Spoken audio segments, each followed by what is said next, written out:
어제까지 예수님께서 산상수훈, 하나님의 나라가 임하면 하나님의 자녀들이 어떻게 살아가는지를 말씀을 하셨습니다.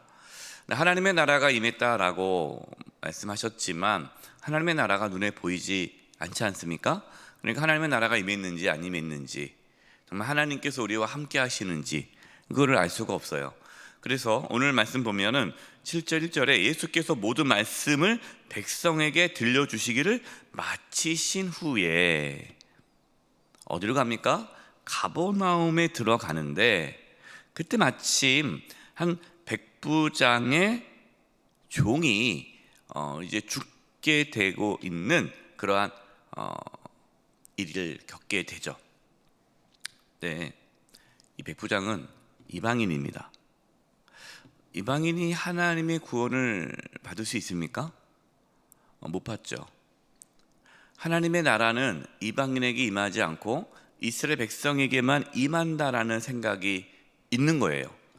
그러나 오늘 말씀은 두 가지의 사건이 나옵니다. 하나는 이방인 백부장의 종이 병을 고침받는 사건과 또 나인성의 한 과부의 아들, 죽은 아들이 살아난 그러한 이적이에요. 이 두 사건은 연결되어 있고 또 앞과 또 연결되어 있는 말씀이죠. 먼저 백부장은 이방인이라고 해서 하나님의 은혜를 받을 수 없는, 긍휼을 받을 수 없는 자인데, 그는 하나님을 경외하는 자입니다. 이방인이지만 유대인들에게 존경과 칭찬을 받는 자입니다. 백부장은 자신의 종이 병이 들었는데 그를 불쌍히 여겼어요. 당시의 종은 이렇게 인격적인 대우를 받지 못했잖아요. 종이 아프면 내보내고 또 건강한 종을 이렇게 사면 되는 거예요. 그러나 백부장은 그 종을 사랑하였고 돌보아 주었습니다. 예수님의 마음, 하나님의 마음을 갖고 있는 사람이죠. 백부장은 예수님에 대한 소문을 들었습니다. 그래서 자신의 종을 고쳐줄 것을 부탁하기 위해 본인이 직접 나서지 않고 유대인 장로 몇 사람에게 부탁을 했죠. 예수님에게 가셔서 나의 종을 고쳐달라 할 것을 부탁을 합니다. 4절 5절 보면요, 그 유대인 장로들이 예수님께 나와서 그가 어떠한 사람인지 이렇게 말씀하고 있어요. 이에 그들이 예수께 나와 간절히 구하여 이르되 이 일을 하시는 것이 이 사람에게는 합당하니이다. 그러니까 이 일이 뭡니까? 그 백부장의 소원, 그 종을 고쳐주는 것이 합당합니다. 당연히 해줘야 됩니다. 그의 기도 제목을 들어주어야 합니다. 그 이유가 뭡니까? 5절에 그가 우리 민족을 사랑하고 또한 우리를 위하여 회당을 지었나이다 하니. 5절 말씀을 보면요, 유대인 장로들의 생각에는 어떠한 생각이 있습니까? 하나님의 은혜, 하나님의 긍휼, 하나님의 도우심은 합당한 사람, 하나님의 은혜를 받을 만한 사람이 받는다라는 생각이 있는 거죠. 공로사상이 있는 거예요. 이 사람은 꼭 도와줘야 돼요. 하나님. 한계 있잖아요. 우리도 그렇게 하나님께 나아갈 수 있죠. 하나님, 제가 그동안 하나님을 위해서 어떻게 살았습니까? 열심히 기도도 하고 열심히 교회 봉사도 하고 열심히 헌금도 하고 제가 이 정도로 열심히 했으면 하나님도 저를 도와줘야 되지 않겠습니까? 뭔가 이렇게 자신의 어떤 공로를 내세우면서 하나님께 나아갈 수 있다는 거죠. 이 유대 장로들은 그러한 생각으로 갖고 나간 거예요. 이 사람은 하나님의 은혜를 모르는 거죠. 당연한 권리인 거예요. 당연한 겁니다. 하나님 당연히 해주셔야죠. 우리가 하나님께 무엇을 해서 하나님께서 우리에게 구원의 은혜를 베풀어 주신 겁니까? 아니죠. 그렇지 않습니다. 우리가 무엇을 해서 하나님께서 우리를 구원해 주신 것이 아니에요. 우리가 구원받는 이유는 우리의 의로움이 아니라 하나님의 긍휼 때문입니다. 하나님의 긍휼이에요. 예수님은 아무 말씀도 하지 않으시고 백부장의 집에 가서 이제 종을 고쳐주려 갑니다. 예수님께서 백부장 집에 가에 닿았을 때에 예수님께서 백부장 자신의 집에 온다는 이야기를 들은 백부장이 깜짝 놀라서 급히 사람을 보냅니다. 그래서 6절 보십시오. 예수께서 함께 가실새 의에 그 집이 멀지 아니하여 백부장이 벗들을 보내 이르되 주여 수고하시지 마옵소서 내 집에 들어오심을 나는 감당하지 못하겠나이다. 유대인 장로들은 백부장을 도와주는 것이 당연합니다 라고 이야기했지만 백부장은 예수님께서 자신의 집에 오는 것이 감당치 못하다. 나도 예수님께 나갈 수 있는 사람이 아닙니다. 그래서 사람을 부탁해서 보낸 거고 예수님을 맞이할 만큼의 그런 사람이 아닙니다. 백부장은 자신의 연약함을 고백했습니다. 백부장은 자신의 위치를 알았습니다. 자기는 이방인이에요. 유대인이 이방인의 집에 들어가는 것은 정결치 못한 것이죠. 백부장은 자신 때문에 예수님께서 그러한 율법을 어기면서 당시의 유대법의 정결법을 어기면서 유대인이 이방인이 들어오는 그런 어려움을 당하지 않도록 이야기를 한 거죠. 그러면서 이렇게 얘기합니다. 예수님께서 말씀만 해 주십시오. 저도 제 밑에 부하가 많이 있는데 부하에게 말만 하면 그 부하가 움직이지 않습니까? 예수님 권세가 있는데 오시지 마시고 예수님께서 말씀만 하셔도 우리의 종이 나을 줄을 믿습니다. 예수님께서 이렇게 말씀하세요. 9절이에요. 예수께서 들으시고 그를 놀랍게 여겨 돌이켜 따르는 무리에게 이르시되 내가 너에게 이르노니 이스라엘 중에서도 이만한 믿음은 만나보지 못하였노라 하시더라. 이만한 믿음이 어떤 믿음이에요? 하나님의 능력을 붙잡는 믿음이에요. 자신의 공로가 아니라 내가 무엇을 해서 내가 이 정도 기도하면, 내가 이 정도 예배 드리면, 내가 이 정도로 하나님을 섬기면 하나님이 뭐 하시겠지, 이런 거 믿음이 아닙니다. 자기 의를 내세우는 거예요. 믿음은 뭡니까? 하나님의 능력을 붙잡는 거예요. 하나님의 긍휼을 붙잡는 거예요. 하나님, 나는 죽을 수밖에 없는 죄인이고 나에게 선한 것이 하나도 없지만 그러나 하나님이 나를 사랑함을 믿습니다. 하나님의 능력을 믿습니다. 그 하나님의 능력을 붙잡고 나아가는 것이 하나님께서 기뻐하시는 믿음입니다. 자신의 의로움, 자신의 경험, 자신을 붙잡지 마시고 하나님을 붙잡고 나아가시기 바랍니다. 이걸 보여주시는 거예요.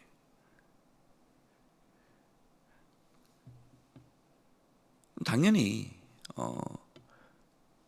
백부장의 종은 나음을 받았죠. 그리고 예수님이 그 다음 나인성으로 가실 때에 독자의 장례를 치르는 과부를 만나게 됩니다. 13절입니다. 주께서 과부를 보시고 불쌍히 여기사 울지 말라 하시고. 그 당시에 과부는 어떤 사람입니까? 예수님 당시에 과부는 가난한 자예요. 힘없는 자예요. 소외된 자예요.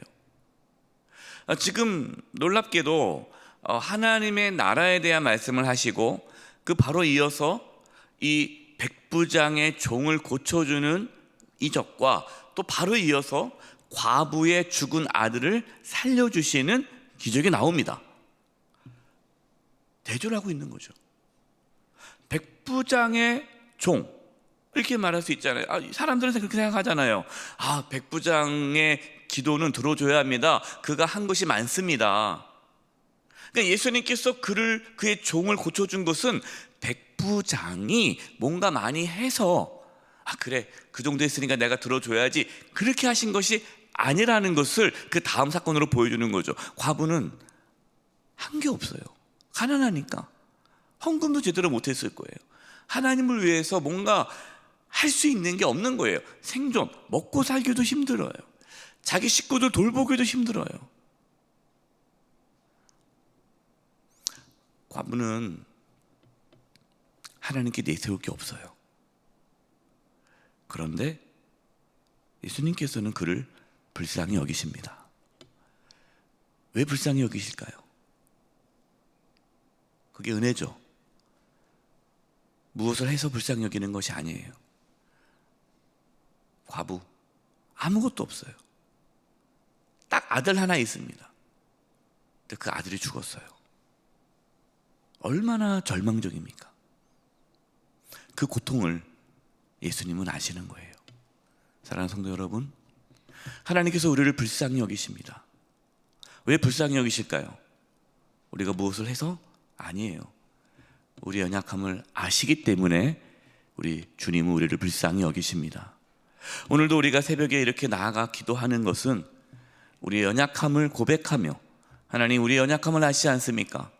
하나님의 은혜가 필요합니다. 긍휼이 필요합니다. 하나님의 긍휼 없이는 살아갈 수 없습니다. 그러한 가난한 마음으로 우리가 하나님께 나아갈 때에 하나님의 놀라운 역사가 나타나는 것입니다. 14절 15절입니다. 가까이 가서 그 관에 손을 대시니 맨자들이 서는지라. 예수께서 이르시되 청년아 내가 네게 말하노니 일어나 하심에 죽었던 자가 일어나 앉고 말도 하거늘 예수께서 그를 어머니에게 주시니. 아무 조건 없이 그저 예수님이 그를 불쌍히 여겨서 구원해 주셨습니다.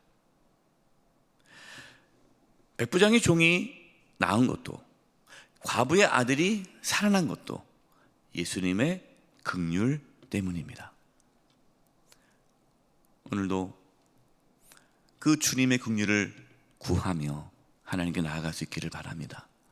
자신의 의로움을 내세우지 말고 자신을 바라보지 마시고 하나님의 능력을 붙잡고 하나님의 긍휼을 붙잡고 나아가십시오. 하나님의 나라가 누구에게 임합니까? 이방인, 그의 종, 과부, 그리고 그의 아들. 하나님의 나라가 그 당시에 생각하기에 하나님이 함께 할 수 없는 사람들에게 나타나다라는 거예요. 임했다는 거죠. 그리고 그 과정은 하나님의 긍휼입니다. 하나님의 세상을 이처럼 사랑하사 독생자를 보내주셨으니 이는 그를 믿는 자마다 멸망하지 않고 영생을 얻게 하려 하심이라. 우리를 불쌍히 여겨서 우리를 구원하기 위해 이 땅에 오신 예수님을 오늘도 주님으로 고백하며 그 주님께 나아가 우리의 모든 것을 고백하고 주님의 긍휼을 받아 오늘도 하나님이 함께하는 하나님의 나라를 경험하는 저와 여러분 되기를 주님의 이름으로 축원드립니다. 기도하겠습니다. 합심에 기도할 것은 하나님, 이 시간 우리가 우리 자신을 붙잡고 나가는 것이 아니라 우리의 의로움이 아니라 주님의 긍휼함을 붙잡고 나아갑니다. 주여 우리를 불쌍히 여겨 주시옵소서. 오늘도 하나님의 나라를 경험하며 살게 해주시고 하나님이 나와 함께 하심을 깊이 경험하는 복된 하루 되게 도와 주시옵소서. 우리의 인생의 여러 가지 문제들 주님께 나왔습니다. 건강의 문제, 물질의 문제, 자녀의 문제, 믿음의 문제, 우리 인생의 모든 것 주님 아시지 않습니까? 불쌍히 여겨 주옵소서. 우리 이 부분을 놓고 합심의 통성으로 기도하며 나가겠습니다. 하나님 아버지, 우리를 불쌍히 여겨 주시옵소서. 하나님 우리를 불쌍히 여겨 주시옵소서. 하나님 우리를 불쌍히 여겨 주시옵소서. 우리 자신의 의로움을 붙잡고 나가는 것이 아니라 하나님의 긍휼하심을 붙잡고 나아갑니다. 죽을 수밖에 없는 죄인입니다. 죽을 수밖에 없는 죄인입니다. 주여 우리를 불쌍히 여겨 주셔서 오늘도 주님의 긍휼로 인하여서 하나님의 나라를 경험하며 주님이 우리와 함께함을 경험하며 살게 해주시옵소서. 건강의 문제, 물질의 문제, 자녀의 문제, 또 관계의 문제, 믿음의 문제, 모든 인생의 문제들이 예수 그리스도의 이름 앞에 다 굴복되어지게 하여 주시옵시고 정말 우리의 삶 가운데에 우리의 심령 가운데에 하나님의 나라가 이루어지게 하여 주시옵소서. 하나님 아버지, 저희를 불쌍히 여겨주셔서 오늘도 하나님의 나라가 우리의 삶 가운데, 가정과 교회의 나라 가운데에 임하게 하여 주시옵소서. 주의 긍휼하심을 붙잡고 나아갑니다. 하나님의 놀라운 구원의 은혜를 오늘도 경험케 하여 주시옵소서. 감사드리옵고 예수님의 이름으로 기도드립니다. 아멘.